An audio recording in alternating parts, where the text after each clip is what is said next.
బట్టి అతడు గాయపరచబడెను, మన దోషములను బట్టి అతడు నలుగుగొట్టబడెను. మన సమాధానార్థమైన శిక్ష యావత్తును ఆయన మీద మోపబడెను అని యేసు క్రీస్తు వారు చేసిన శిలువ మరణమును గూర్చి దేవుని గ్రంథము సాక్ష్యమిస్తుందండి. యేసు క్రీస్తు వారు తన పిల్లలమైన మనందరినీ ప్రేమించి పాప పరిహార నిమిత్తమై ఈ కార్యము చేసినారండి.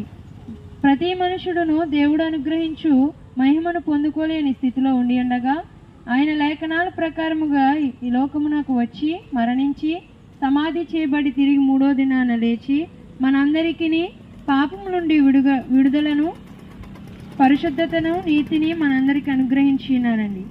ఎందరైతే యేసు క్రీస్తు వారి యందు విశ్వాసం ఉంచుతారో వారు సకల దుర్నీతి నుండి విడుదల పొందుకొని పాపములకు పరిహారమును పొందుకొని రాబోతున్న ఉగ్రత నుండి తప్పింపబడుతున్నారండి.